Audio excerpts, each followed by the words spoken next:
Viz and Shueisha really aren't that bad. The main reason I say this is because I love their business model. But first, I just want to say that I'm not being paid for this in any way.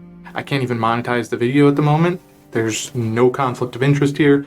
This will also likely be much longer than my usual videos and lack much of the visual aids, so you'll have to deal with my ugly mug and the smoky black background. I do have everything organized into chapters so you can easily navigate to the parts you're interested in. Absolutely, when I get to the more ad-like parts, feel free to skip those. That's more of letting you know good ways to read officially and cheaply, if not completely free. I think the biggest reason people don't like them as a big, bad, money-grubbing corporation is something that happened a few years ago, which I will, of course, address at the end of this video, but I think part of it is also just that people don't know how cheaply you can read everything, which is kind of understandable since there are at least 3 different apps that I know of. First, the one that I use most is the Shonen Jump Manga and Comics app. For free, you can read the first 3 chapters and most recent 3 chapters of many series, with new series being added to what they call the Vault pretty regularly. They have a nice row of the latest manga chapters to be released at the top of the main page, and a continue reading row under that, starting with the next chapter in the last series that you've read, as well as a way to favorite the series you like, so you can find those if they aren't being released regularly. They do also have several more rows below that featuring recommendations, but they could do with an advanced search with filters to discover older series you might like. Considering the name, I imagine it's exclusively Shonen Jump series, but I haven't checked the source of every series that they have in there. If you want a Viz series besides those in Shonen Jump, you'll need to get the Viz app, which is where I imagine most people will land if they look for an official way to read English series, resulting in the negative perception. Because unfortunately, it looks like only the Shonen Jump series use the same model. All the rest are only available as individual volume purchases, which you can do in the Shonen Jump app, but most of the time you would just be reading them for free. But I guess the benefit would be if you decided to end your subscription, you could still read all the middle chapters. However, the Shonen Jump app model still applies to the Shonen Jump series in the Viz app. In fact, it uses the same login and links any subscriptions, purchases, and reading history, which has the added benefit of meaning that you can also read on the Viz website in the same way as you would in the Shonen Jump app. So if it has basically everything from the Shonen Jump app and more, why would I say it's worse? Clutter and the lack of the most recent chapters row at the top. Most of what a new user would see and click on would only be available as a purchase, and there's no way to filter only series with individual chapters listed as far as I can tell. But speaking of those series with individual chapters, what about all those chapters in between? How crazy expensive will those be? I'll be honest, they are increasing the price by over 50% this year to reflect the library increase of over 50%. It will now be $2.99 a month instead of $1.99. I know, I hate subscriptions too. So I guess your only option is to pirate everything. Psych! Gotcha! Remember how I said that there were 3 apps that I know of? Time for Manga Plus! Manga Plus is the English version of Shonen Jump Plus, which is the official way to read Shonen Jump online in Japan, and it's apparently freely available in every country except China and South Korea, as they have their own separate services. I found that information on Wikipedia, and I'm not entirely sure it's accurate though. Who knows? Maybe it is freely available in places like North Korea. Doubtful, but that's probably not Shueisha's fault. Anyways, like before, you can read the first 3 chapters from, I believe, every series on the app. And for currently serialized works, you can read the most recent 3 chapters, just like in the Shonen Jump app, as many times as you want, and every other chapter in between. Once. And unfortunately, the way that they track this is just by the times you open this. There might be some way to cheese it and, uninstall, reinstall or something, because there wasn't even like a login. It might just use your Google or Apple account to track that. But once you open it, if you close it, apparently it's locked. Then you would need to go over to the Shonen Jump or Viz app to read it again. It directs you to the Shonen Jump app that I talked about at the beginning.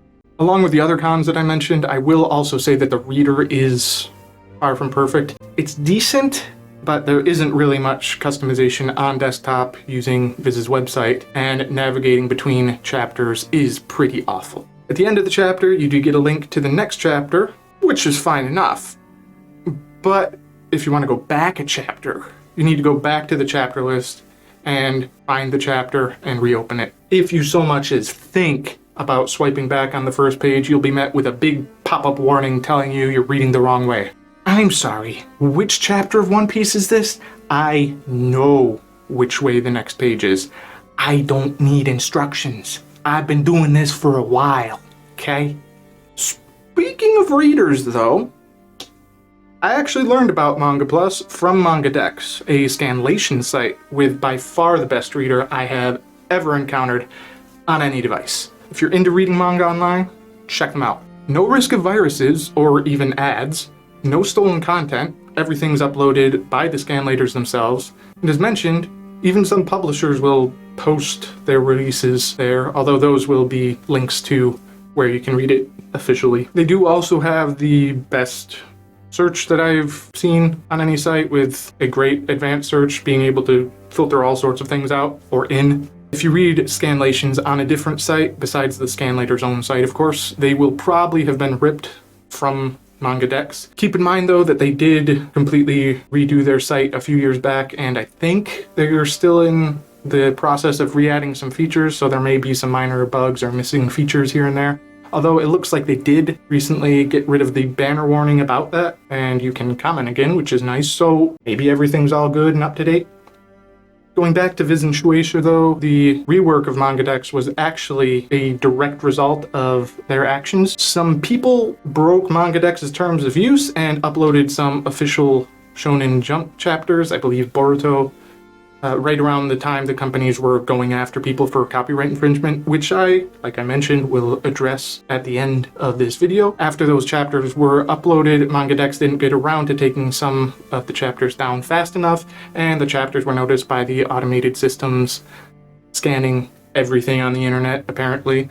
And the site, I believe hosted by Cloudflare at that time, who's very strict about piracy, was taken down. MangaDex decided to take that as an opportunity to completely redo the site and make it even better. In the meantime, many of us flooded to their Discord, where I first learned how much people really seem to hate Viz and Shueisha. People were asking about where they could now read Shonen Jump series, now that every scanlator seemed to have been wiped off the face of the planet who was working on those, and I would always just say, just get the Shonen Jump app. The latest chapters were free, and it's like $2 a month for everything else. Because I had just had my own mind blown when I learned how cheap that was, and, free for the latest chapters. I would usually be met with surprise and thanks by the person asking, because it's the same thing that they were doing, except this time it's legal, also free, but there would always be someone chiming in with some reason why they would never support Viz or Shueisha, and I would occasionally be able to get some reason out of them. One person claimed that Viz censored the official releases. It took a while, but I eventually got him to give an example. He showed 2 images of Fubuki from One Punch Man, claiming Viz censored her chest. To his credit, the original did show her chest as just a matte black blob, while the scanlation was nicely detailed, and judging by the translation and typesetting, it was the official release in the first image. The issue was that he pulled both of them from some conglomeration site, and the rip of the official was compressed like crazy, and looking into it now, it may have potentially suffered from some printing error as well, completely crushing the blacks, much as my hat was in previous videos, and my pasty white skin is being blown out now. Still working on that. I'm not actually this white. Might be close, but not quite that bad. When I saw that, I quickly went to the app, found the chapter in question, and showed him that the actual official Viz release was ironically more detailed than the scanlation because it wasn't scanned or overly compressed. Having goofy translations for names in a goofy series like One Punch Man is one thing, but censoring the images? I think I would risk breaking YouTube's terms of service if I showed some of the frames from the Psychos fight. In the past, maybe there was a big issue like with Dragon Ball and everything, but now really doesn't seem to be an issue. Another person who allegedly worked for a couple of scanlators claimed that Viz produced very poor quality translations, bad typesetting, and worse grammar.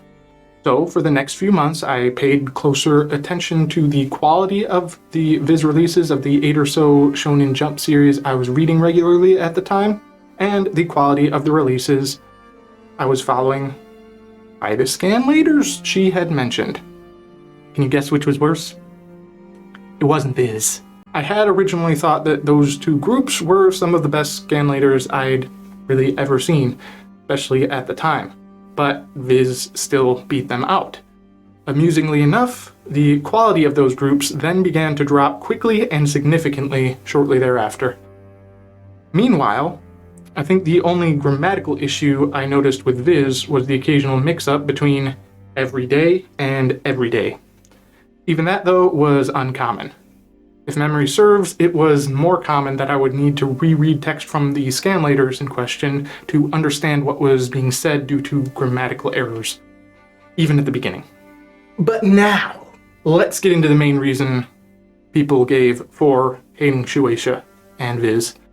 A few years ago, they brought down the legal hammer across the board. Many sites and scanlators were completely shut down.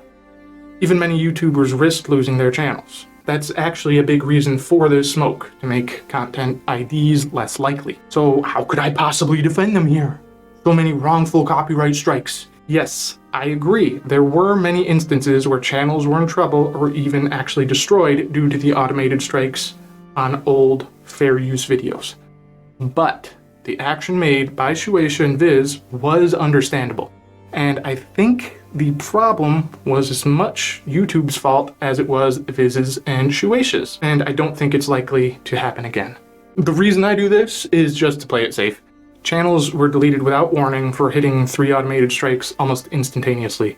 If those channels could have disputed the claim and actually had the dispute reviewed properly, I think they would have been lifted in many cases. The issue was that there just wasn't a great system for that back then, and there were just way too many counts for that to possibly be reviewed manually. So what justifiable reason could they have possibly had to bring down this banhammer indiscriminately all over the place? Did they do it to get rid of manga chapters and anime episodes that were just posted outright? I'm sure that was part of it, but this question will probably shed some light on the main reason that I think caused this. What day do you think the Shonen Jump magazine is released each week? For most of my manga reading life, I thought that it was Thursday, and I'm sure many of you still do. After all, that's when you can read the scanlated versions of all the chapters, and that's when all of the chapter reviews seem to come out on YouTube, right? The official English must just be released 2 to 3 days later because it takes a while to translate. So there's another reason to use these scanlations. Shonen Jump is released in Japan every Monday at 12 a.m. JST. It's Japan time, which translates to 3 p.m. on Sunday GMT. No, that's not the prior Sunday or Monday. From what I've gathered, those scanlators had connections with retail workers in Japan who would scan and send them the magazine for exorbitant amounts of money as soon as they were delivered. People were, and still are, releasing chapter reviews half a week before they're released in Japan, and often have spoilers in the thumbnail and title. There were people who included just about every page in their reviews as well. Even if they didn't include every page though, they were basically advertising that you could just do a quick Google search and read it yourself for free, half a week before the official release. Can you imagine how HBO would respond if you could watch each episode of House of the Dragon for free days before it aired, and thousands of YouTubers then released reviews a few hours thereafter, including watermarks leading you to the sites hosting it? It wouldn't be pretty. Who's really in the wrong? Well, that's still, of course, up to you, but I don't think Viz and Shueisha should get all the hate that they seem to, especially when you can read any ongoing Shonen Jump series for completely free. It's a pretty fantastic business model. I wish you would.